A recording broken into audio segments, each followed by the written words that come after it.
নমস্কার। আর কয়েকদিন পরেই রাজ্য বিধানসভার ভোট। অন্যান্য কেন্দ্রের মধ্যে পানিহাটিও রয়েছে, কিন্তু এই পানিহাটি কেন্দ্রে ভোট দিতে যাওয়ার আগে আসুন আমরা দেখে নিই এখানকার স্বাস্থ্য ব্যবস্থার অবস্থাটা কীরকম। এখন আমরা রয়েছি পানিহাটি পৌর মাতৃসদন ও হাসপাতালের সামনে, যে হাসপাতাল বাম আমলে তৈরি হয়েছিল।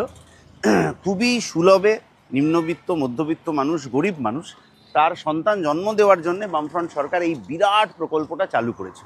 এরকম আরও কয়েকটা ওয়ার্ডে রয়েছে। এইটা মূল ছিল সরকারি উদ্যোগে, পুরসভার পরিচালনায় এটা চলত, কিন্তু বর্তমানে আপনি এর অবস্থাটা দেখতে পাচ্ছেন। এই স্বাস্থ্য ব্যবস্থার যে বেহাল দশা, এটা বন্ধ হয়ে গেছে। শুধু তাই নয়, আমরা শুনতে পাচ্ছি এইটাকে বেসরকারি হাতে দিয়ে দেওয়া হয়েছে। অর্থাৎ সরকার, রাষ্ট্র চাইছে না যে গরিব, নিম্নবিত্ত, মধ্যবিত্ত মানুষ সুলভে স্বাস্থ্য পরিষেবা ইত্যাদি পান।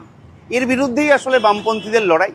বামপন্থীরা বিধানসভা থেকে পানিহাটি থেকে যখন জিতবে, কাস্তে হাতুড়িতারার বিধায়ক যখন পানিহাটি থেকে বিধানসভায় যাবেন, তখন এই যে মাতৃসদন এবং হাসপাতাল, এটা আমরা আবার সরকারি উদ্যোগে চালু করব এবং নিম্নবিত্ত, মধ্যবিত্ত মানুষ তারা হচ্ছে সুলভে এইখানে সন্তান জন্ম দেওয়ার মতো ব্যবস্থা, মায়েদের সমস্যা সমাধানের মতো ব্যবস্থা এইখানে আমরা করতে পারব।